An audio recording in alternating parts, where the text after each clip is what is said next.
All right, guys, what's up, everybody? Rafe Realm here. Make sure to rate, like, and subscribe. Hit the bell icon so you know when I go live and when I put up a video so you get notified. That goes through all of my video platforms.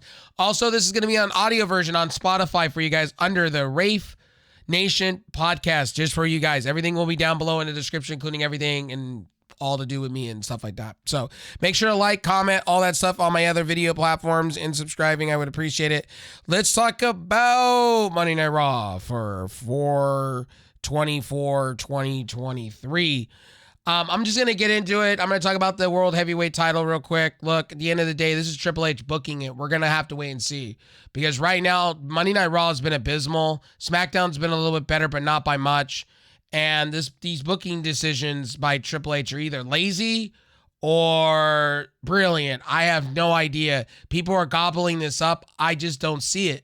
Maybe I'm out of touch with wrestling. Maybe I don't get it. But him doing this whole raw speech about this World Heavyweight belt and how it's going to be prestigious and how it's going to be this greatest thing on earth. Believing it is seeing, because the last time you had a World Heavyweight title on your product, it was the B-rated title. It was the B-rated title. It was the B-plus player title. People that you weren't looking at, but, you know, like Jack Swagger, literally Dolph Ziggler, Ryback, things like that didn't have any value in WWE the last time you had a World Heavyweight title. And the last time you had the World Heavyweight title, you kind of gave it to a person that was walking out of your company called Dean Ambrose and a few others that, you know, were walking out of your company and went other places and are now doing it better. People that you underlooked. So hopefully with this World Heavyweight title, it looks better and presented better, to be honest with you. The weak points of the night, I'm going to keep this short, sweet, to the point with you guys. The weak points of the night, I would say Almost and freaking Seth Rollins. Don't even know why this is happening. This has got to be a Vince McMahon move at this point. He's pushing Almost like he's another Big Show. And I'm sorry, but Almost is not a Big Show. He is not a Nigerian giant, as they say it is. There's somebody better in NXT right now that was a manager or an assistant to Apollo Crews, and it's so much better. Prince Nana, I think, or something like that. Something like that. And I just don't understand where we're going with Almost. Almost just does not look good. I would rather see Lance Archer than I'd rather see Almost. I'd rather see a Big Cass over Big Bill over a Almost kind of character, to be honest with you. The Street Profits defeating Cedric Alexander and Shelton Benjamin. So why are we putting these guys in throwaway matches? Street Profits are better than that. Cedric Alexander and Shelton Benjamin should be in the Hurt Business. I don't understand why Almost the Hurt Business is not happening. They said they scrapped these ideas. It's just another failed creative decision by Triple H itself. That is a mistake Triple H should have had. These people should be in their own faction. You have the LW. You're willing to bring back the LWO, but can't bring back the Hurt Business that was doing great things on television, which makes no sense. Trish Stratus, who gives a shit? I've said this every week. Who gives a shit? They brought her in as a nostalgia act. It's lost its luster. You turned her heel too soon. I think there should have been more of a buildup. You gave Lita a kayfabe injury to write her off television. Give me a break. It's the most god-awful garbage thing. And I agree with Becky Lynch and Seth Rollins. They're not being booked right. They've said this. I agree with it. This falls on Triple H. Triple H again takes an L for not booking these people properly in the proper storylines. Just pointing that out. Jey Uso, and this whole Sami Zayn, forgive me, you're being treated bad. Garbage. They should have moved on from this. They beat the Usos. Let's move on. Like, why do we continue the bloodline? Right now, this should be a feud against somebody else in the upcoming in the division. Matt Riddle, don't understand what they're doing with him. Basically giving a rah-rah speech to Sami Zayn. Kevin Owens is sitting losing his mind. This storyline is becoming weak already as it is. It's entertaining, yes, but it's kind of weak. And these guys should be moving on to like a Street Profits or a New Day or, Bring up Pretty Deadly at this point and let's have this feud already. Bring up, Gallus. Let's bring up these talents that, it shows on Raw that they're running out of ideas for tag teams. And I don't think they value tag teams. And I really hope Triple H puts rub some shine on it and maybe spit shine that shit and make it better. You know what I mean? Another thing is this whole Jey Uso and Sami Zayn thing is stupid. The LWO came out with new music. Great. With the Viva La Raza kind of stuff. That's cool. I get where WWE is doing with that, and I get it because Ray's behind it, and I get it. But at the same time, the LWO is just a nostalgia act that's getting beat every week. They need to be powerful. They need to be fighting for championships. Santos Escobar should be fighting for intercontinental belts, or in that, again, the United States belt with Austin Theory. I like what they're doing with that with Lashley. On one side, I get what they're doing. I get it. But at the end of the day, like, that should be Santos Escobar. That should be people that are actually putting the effort in, to me. Again, with the heavyweight belt, like I said, he announced Roman Reigns was holding it for 1,000 days. I don't really care. I just want to see, I honestly want to see Roman Reigns lose the belts finally and just go off on the sunset. Like, take his little long hiatus break and go his merry way. Like, he needs to lose. And if you have Cody win that world heavyweight title, it's just a joke to me. That title's a joke. You need to have somebody like Bronson Reed be the first world heavyweight champion. Have Cody be drafted to SmackDown, have that feud go on for a while, and then maybe you have, Solo Sikoa turn on Roman and then become the Universal Champion down the road from Cody.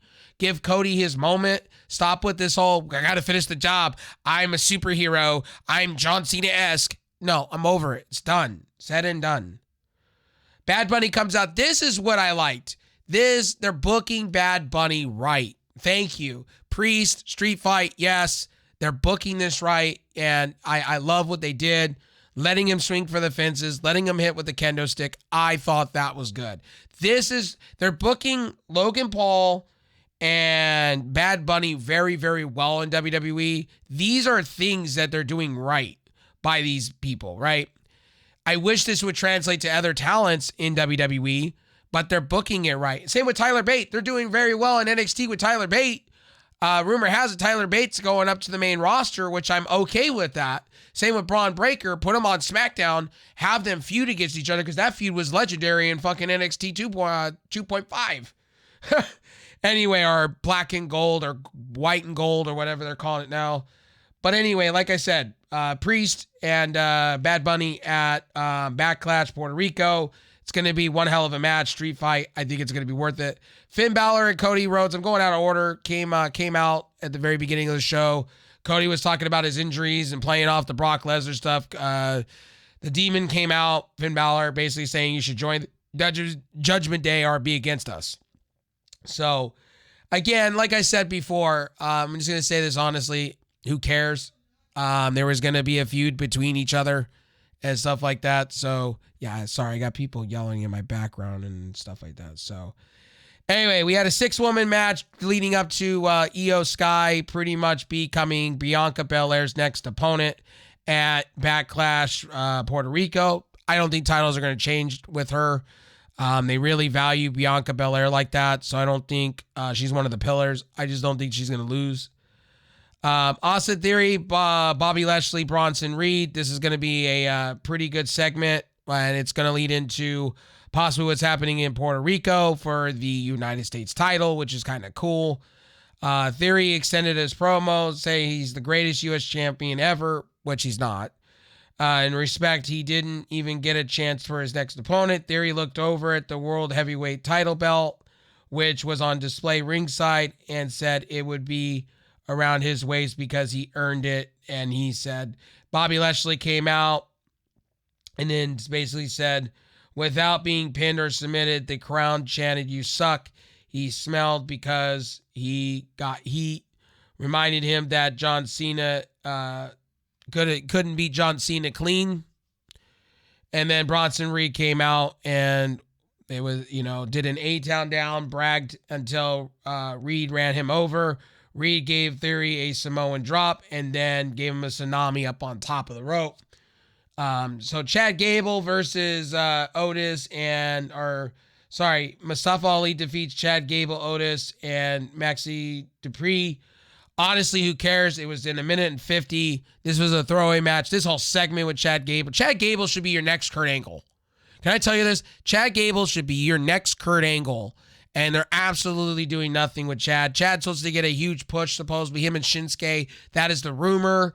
I don't see it here. I see him as a flyby, get squashed. Chad Gable should be somewhere else. He is talented, really good at what he does.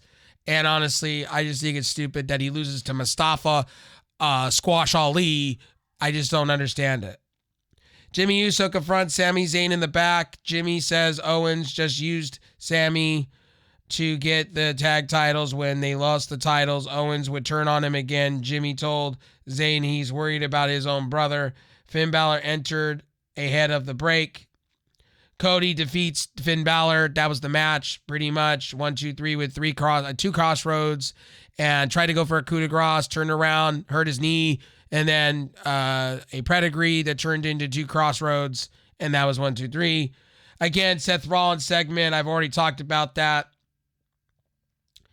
Rey Mysterio's defeats Damian Priest via disqualification. Bad Bunny comes out, like I said before, and that was that. That's what ended the show. At the end of the day, like, I'm going to give this a solid C average. Until Monday Night Raw steps up their game, C averages all around. Yes, the viewership's there. Yes, they announced a world heavyweight title. I got a separate video for that. But at the end of the day, like, I just don't really care enough to care. WWE, yeah, you can come out with your world heavyweight title. Yeah, you could do the things you need to do. Yeah, you're going to be a 7.75. You're going to be a C average to me. Every week, you're going to be a 2.5 out of 5. You're going to be those ratings until you come up with good storylines. Backlash is not looking good. Backlash looks like a glorified Raw or SmackDown, just PPV edition. And to do the things that, I feel WWE should do, they should make titles more prestigious. They're not. They're putting matches to put matches, and they're almost, in Seth Rollins as an example. What they're doing with the United States title, great. I'm cool with that. Bronson Reed, Bobby Lashley, cool. 2 brutes versus a guy that has to overcome. Great. That's good storytelling. Tag team titles, awful. I hope at the draft they fix this because it's garbage. And they bring in other tag teams. Raw is showing that they don't have tag team power outside of the Street Profits. And the Street Profits are just, I just break them up at this point. It is so horrendously bad. Anyway, that's just my personal opinion on all of this. Thank you guys for stopping in and watching on the audio or listening. I will see you guys on the next one. Peace out.